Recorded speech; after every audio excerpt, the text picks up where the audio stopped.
লেখা আছে কি দলের নামে রক্ষিত ব্যাংকের তথ্য দাখিল করা হয়নি। ঠিক আছে, আমি আপনাকে একটু সহযোগিতা চাই। আমি আসসালামু আলাইকুম স্যার, আমি একটু সাগর ভাইকে সময় দিচ্ছি 1 মিনিট। ওকে, তারা বলছে ব্যাংক অ্যাকাউন্ট নাই। আবেদনের সঙ্গে ডাচ বাংলা ব্যাংক লিমিটেড 1867 টাকা প্রাথমিক স্থিতি এবং পেয়েছেন এটা। এরপরে বলেছে তহবিলের উৎসের বিবরণ আবেদনের সাথে যুক্ত করা হয়নি। দেখেন তহবিলের উৎসসমূহ দেখেন, সদস্য ফি, চাঁদা, দান, অনুদান, দলের অভ্যন্তরীণ প্রকাশনা, অনলাইন প্ল্যাটফর্মের রয়্যালিটি এবং দলের গঠনতন্ত্রের মানে হলো আরও বেশ কিছু ধারা আছে। 42 নম্বর ধারা। এবার আসেন 42 নম্বর ধারাতে আমাদের কি লেখা আছে, 39 নম্বর ধারা। দেখেন দলের আর্থিক ব্যবস্থাপনা এখানে উল্লেখ করা আছে এবং কেন্দ্রীয় এবং স্থানীয় সংগঠন এবং নিরীক্ষা বোর্ড মানে অডিট বোর্ড। তারা বলছে এটা আমরা সংযুক্ত করা হয়নি, অথচ আমরা সংযুক্ত করেছি। নিবন্ধনে আবেদন করার জন্য ক্ষমতাপ্রাপ্ত মানে দল প্রদত্ত ক্ষমতা সংযুক্ত করা হয়নি। দেখেন এখানে একবার শুরুতেই এই যে মিয়া মুশিউজ্জামান সাহেব সভাপতি, তিনি সাধারণ সম্পাদক হিসেবে আমাকে ক্ষমতাপ্রাপ্ত ব্যক্তি হিসেবে মনোনীত করেছেন। তাহলে এই 3টা উত্তর পেয়েছেন তো নাকি? এবার চতুর্থ, 33% মহিলা সদস্য পদ সংরক্ষণের বিধান আমাদের 16 নম্বর ধারা দলের। এই 16 নম্বর ধারায় দেখেন এখানে 33% নারী প্রতিনিধি নিশ্চিত করা হবে এবং এটা সংরক্ষিত করা হবে, ফাঁকা রাখা হবে।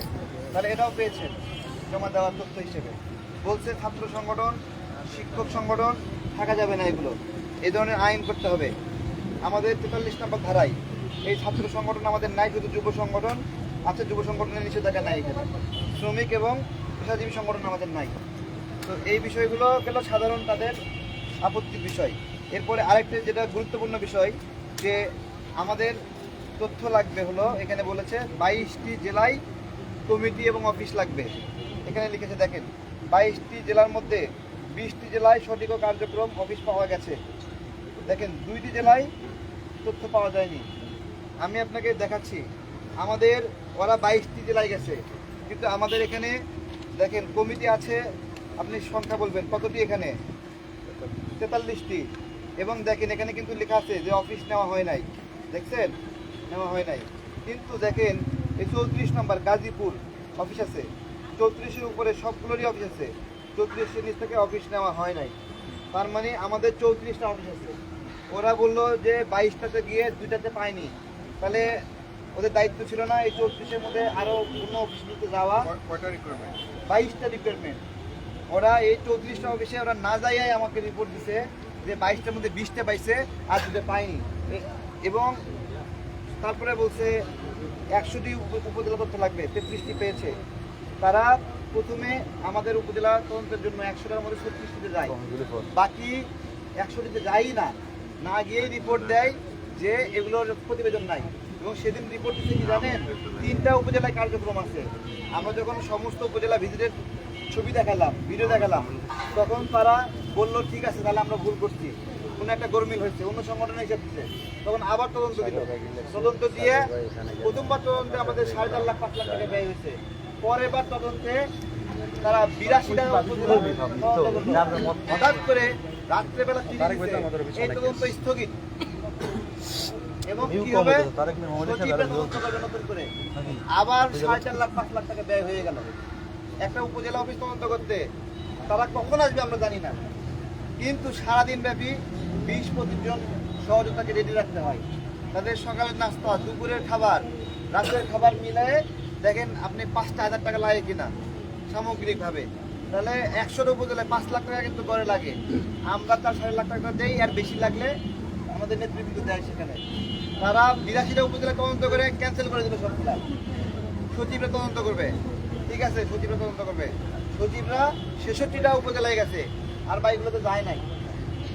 এই 66 উপজেলায় আমরা ভিডিও করে রাখছি, তারা যে গেছে, কথোপকথন করছে, চা খাইছে, বিস্কিট খাইছে, কফি খাইছে, তারপরে হলো ফল খাইছে, সব ভিডিও করা আছে। এখন এই খাইয়ে দাইয়া তারা বলতেছে 33টা উপজেলায় পাওয়া গেছে। তারা যাই নাই 100টাতে, না যায় বলছে। এবং তারা যে উপজেলাগুলো ভিজিট করছে আমাদের কাছ থেকে একটা অ্যাপ্রুভাল নিয়ে আসবে না যে আমরা এই পরস্পর মিট করলাম, এই ধরনের কোনো অ্যাপ্রুভাল সিস্টেম নাই।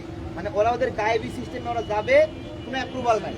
না গিয়েই আমার কাছে প্রমাণ আছে, আমি একজন কমিশনারকে মেইল করছি, সে আমাকে বলছে তারেক সাহেব আমার তো শরীর খারাপ, আমি যাইতে পারবো না, আপনি মেইলে আমাকে তথ্যগুলো দেন। তার মানে সে অফিসে আসেনি, সে আমার কাছ থেকে মেইলে তথ্যগুলো নিচ্ছে। তাহলে দেখেন এরা ভিজিট না করে মেইলে তথ্য নিচ্ছে। আমি এটাও প্রমাণ দেখাবো, কারণ কোনো কিছু ফাঁকি রাখবো না। এইরকম জালিয়াতি করে নির্বাচনের ঠিক আগে সেই মার্চ মাস থেকে শুরু হচ্ছে কার্যক্রম, আসে বলছে কোর্টে যান। 2022 সাল থেকে কোর্টে ঘুরছি আগের নিবন্ধনের আবেদনের জন্য, এবং 24 সালে আইসা একটা আইনি মতামত দিছে যে আমাদের নিবন্ধন পাইতে কোনো বাধা নাই, আইনগত বাধা নাই। তারা বলছিল নুরুল হক নূর আপত্তি দিছে, এই কাছাকাছি নামে নিবন্ধন দেওয়া যাবে না। তারা বলল আপনি নামটা বদলায় নিয়ে আসেন, আমরা নিবন্ধন দিচ্ছি। এই সিইসি বলছে নামটা বদলায় নিয়েছেন, আমরা নিবন্ধন দিচ্ছি। নামটা বদলায় নিয়ে গেছি, বলে যে আপনি যেহেতু নামটা একবারে বদলাছেন, নতুন করে একটা আবেদন দেন। তাহলে মানে আগের আবেদনটাকে সে ভ্যান্ডালাইজ করতেছে। আমি তারপরে তার কথা মতো নতুন আবেদন দিচ্ছি।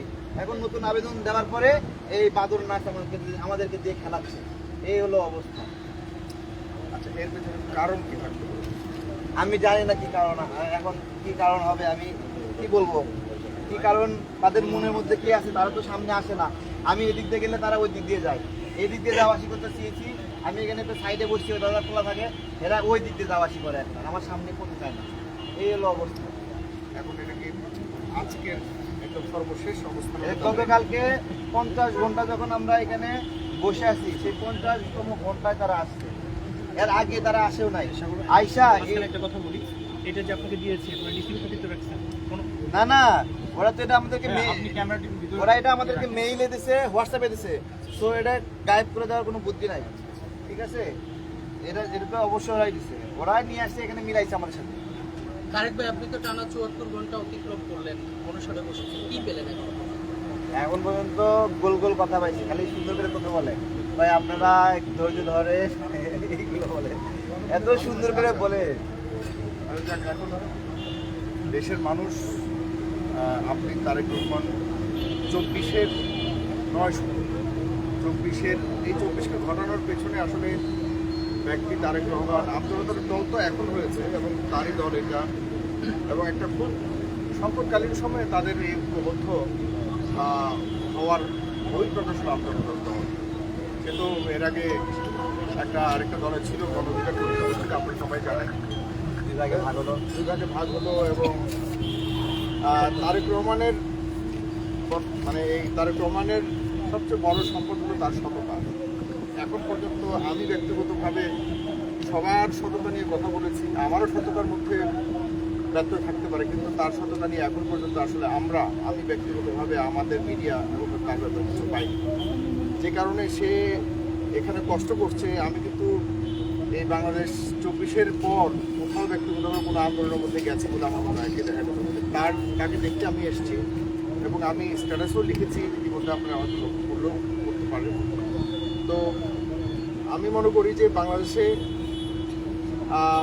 অনেক একজনীয় পার্টি আছে না, একজনীয় পার্টির থেকেও শতগুণে ভালো আমজনতার দল, শতগুণে আমি মনে করি যে বেশি শক্তিশালী আমজনতার দল। যদি সব কিছু পূরণ হয়ে থাকে তাহলে আমজনতার দলকে নিবন্ধন না দেওয়ার পেছনে অন্য কোনো কারণ থাকতে পারে, এছাড়া আর কোনো কারণ আপনারা দেখতে পেয়েছেন, আমি তো দেখতে পাই। মানে সে যতগুলি রিকোয়ারমেন্টস এখানে দেখিয়েছে, আমার কাছে মনে হয়নি যে এখানে কোনো কিছু সে বাদ রেখেছে, এবং সবগুলো কপি নিয়ে এসছে আমি এখানে। তো এই একটি প্রশ্ন সবাই আম জনতা থেকে একটি প্রশ্ন বারবার আসছিল যে এটা তো একটা অফিসিয়াল কাজ, সব ফুলফিল হলে কেন অনশন করতে হবে? সব কিছুর জবাব, আমি একজন সাংবাদিক না, আমি একজন সাধারণ মানুষ হিসেবে আমারও প্রশ্ন ছিল, সেটি আমি পেয়েছি, এটি জানতে এসেছি। আর সরকারের কাছে, যদিও সরকারের সিদ্ধান্তের বিষয় না, এটা তারা একটা সাংবিধানিক ইনস্টিটিউশন, যদি তারেক রহমানের কিছু হয় তাহলে অবশ্যই এই ইনস্টিটিউশনকে দায়ভার নিতে হবে, এটা মাথায় রাখতে হবে। আমরা 24-এর পর অনেক কষ্টের, অনেক আশার প্রত্যাশার এই নির্বাচন কমিশন এমন কিছু করুক, সেটা আমরা চাই না। আমরা চাই তারেক রহমান সুস্থভাবে এখান থেকে, আমি ব্যক্তিগতভাবে চাই। আর বিএনপি নেতারা দেখলাম আসলো, জামাতের কেউ আসলো না কেন? কারণ এমনি ব্যক্তিগতভাবে জামাতের অনেক ভাই আসছে, সে কানে কানে বলে গেছে সে জামাত করে, কিন্তু দলের পক্ষ থেকে আসে নাই, আমাকে ভালোবেসে আসছে, এই জন্য ধন্যবাদ জানাই তাদেরকে। কিন্তু তো আপনারা আসছে আপনার জামাত ইসলামের প্রতি এত এত অসন্তুষ্টি কেন?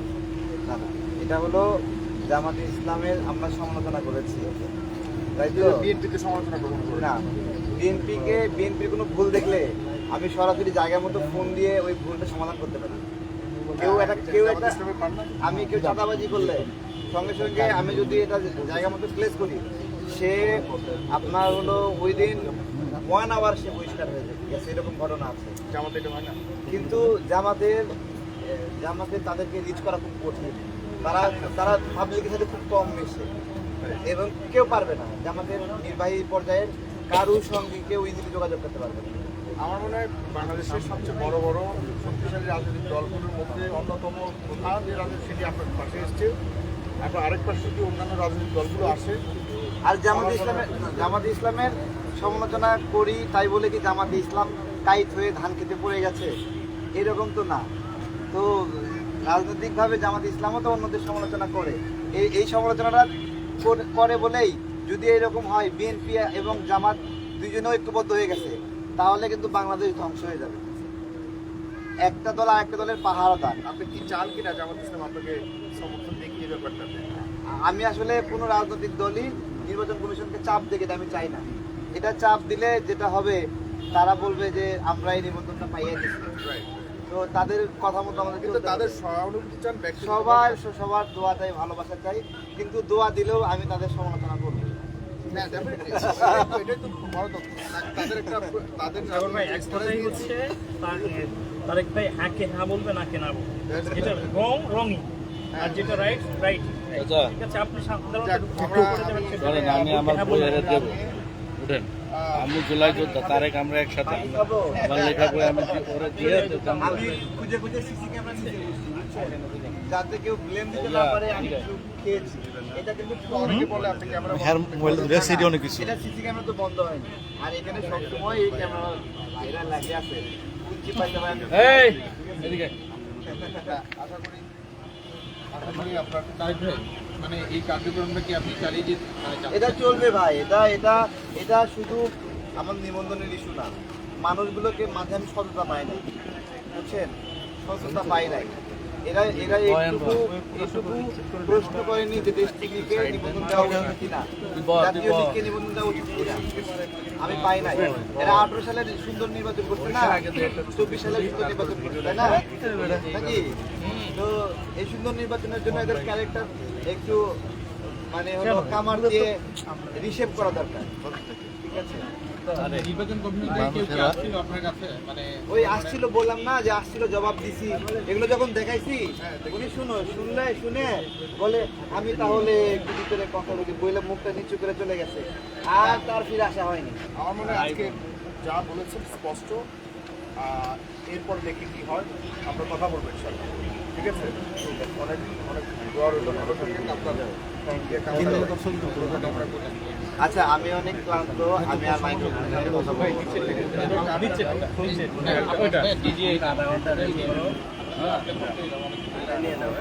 আমার ভাই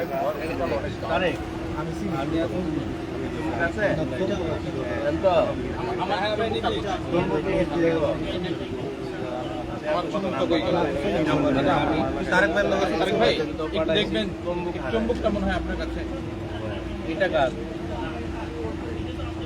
এখানে আর কোনো কুচুম্বুক আছে কিনা ভাই দেখেন।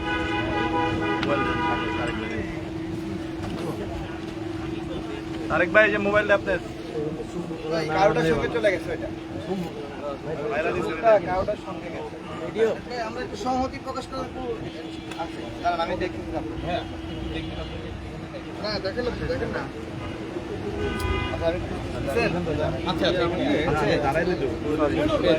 আমিও সরি যে আমিও তোমার আমার অনেক রাজপথের অনেক কথা তোমার আমার আছে। আমি চাই, আমি একজন অভিনয় শিল্পী হিসেবে, একজন লেখক হিসেবে আমি চাই তোমার এই যৌক্তিক দাবি নির্বাচন কমিশনার বিবেচনা করে যেন তোমার এই